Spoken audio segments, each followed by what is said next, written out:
ನಗರದ ಬಿಎಂ ರಸ್ತೆ ಬಳಿ ಇರುವ ಸರ್ಕಾರಿ ಕೈಗಾರಿಕಾ ತರಬೇತಿ ಸಂಸ್ಥೆಯಿಂದ ಸ್ವಚ್ಛತೆಯೇ ಸೇವೆ ಎನ್ನುವ ಘೋಷಣೆಯೊಂದಿಗೆ ಜನರಲ್ಲಿ ಜಾಗೃತಿ ಮೂಡಿಸುವ ಜಾಥಾಕ್ಕೆ ಸಂಸ್ಥೆಯ ಪ್ರಾಂಶುಪಾಲ ಮಂಜುನಾಥ್ ಚಾಲನೆ ನೀಡಿದರು. ನಂತರ ಮಾಧ್ಯಮದೊಂದಿಗೆ ಮಾತನಾಡಿ ಅಕ್ಟೋಬರ್ 2ರಂದು ನಡೆಯುವ ಗಾಂಧಿ ಜಯಂತಿ ನಡೆಯುತ್ತಿದ್ದು, ಅವರು ಕನಸು ಕಂಡಂತೆ ಸ್ವಚ್ಛ ಭಾರತ ಕಂಡಾಗ ಮಾತ್ರ ದೇಶದ ಅಭಿವೃದ್ಧಿ ಕಾಣುತ್ತದೆ. ಗಾಂಧೀಜಿ ಕನಸು ಈಡೇರಿಸುವ ನಿಟ್ಟಿನಲ್ಲಿ ಕೇಂದ್ರ ಸರ್ಕಾರವು ಕಳೆದ ಹಲವಾರು ದಿನಗಳಿಂದ ಸ್ವಚ್ಛ ಸೇವಾ ಕಾರ್ಯಕ್ರಮವನ್ನು ಎಲ್ಲ ಶಾಲಾ ಕಾಲೇಜುಗಳಲ್ಲಿ ಸ್ವಚ್ಛತೆಯನ್ನು ಹಮ್ಮಿಕೊಂಡಿದೆ.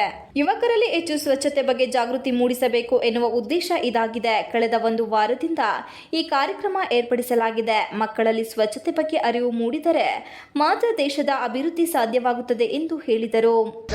ಗಾಂಧೀಜಿಯವರು ಏನು ಕನಸು ಕಂಡಿದ್ರು, ಸ್ವಚ್ಛ ಭಾರತದ ಕಡೆ ಹೆಚ್ಚು ಗಮನ ಕೊಡಬೇಕು, ಆವಾಗ ಮಾತ್ರ ದೇಶದ ಅಭಿವೃದ್ಧಿನೂ ಕಾಣುತ್ತೆ ಅಂತ ಅಂದ್ಬಿಟ್ಟು ಅಂದೇ ಅವರು ಕನಸನ್ನು ಕಂಡಿದ್ರು.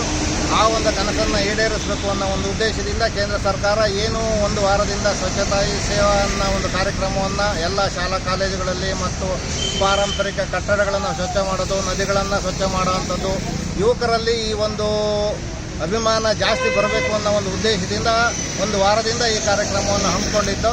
ಇವತ್ತಿನ ದಿವಸ ರೈಲ್ವೆ ಸ್ಟೇಷನ್ನಿಂದ ಡೈರಿ ಸರ್ಕಲ್ವರೆಗೂ ಒಂದು ಜಾಥಾವನ್ನು ಏರ್ಪಡಿಸಿದ್ದೀವಿ. ಸಾರ್ವಜನಿಕರಿಗೆ ಅರಿವನ್ನು ಮೂಡಿಸಬೇಕು ಅಂತ ಆ ಒಂದು ಕಾರ್ಯಕ್ರಮದ ಜಾಥಾ ಇಂದು ಪ್ರಾರಂಭವಾಗ್ತಾ ಇದೆ.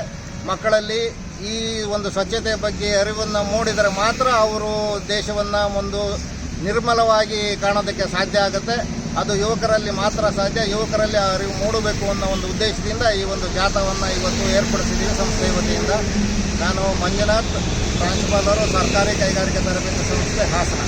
ಈ ಸಂದರ್ಭದಲ್ಲಿ ಸರ್ಕಾರಿ ಕೈಗಾರಿಕಾ ತರಬೇತಿ ಸಂಸ್ಥೆ ಎನ್ಎಸ್ಎಸ್ ಅಧಿಕಾರಿ ಕೆಎಂ ಶ್ರೀನಿವಾಸ್, ತರಬೇತಿ ಅಧಿಕಾರಿಗಳಾದ ಉಮೆ ಅಸ್ಮಾ, ಹಿರಿಯ ತರಬೇತಿ ಅಧಿಕಾರಿ ಡೊಂಡಪ್ಪ ನಾವಿ, ಸುರೇಶ್, ಕೃಷ್ಣಮೂರ್ತಿ, ಅನಿಲ್ ಕುಮಾರ್, ಪರಮೇಶ್, ಮಹೇಶ್, ಮುರಳಿ ಇತರರು ಉಪಸ್ಥಿತರಿದ್ದರು. Srinivas, TV 46 Malenadu news, Hassan.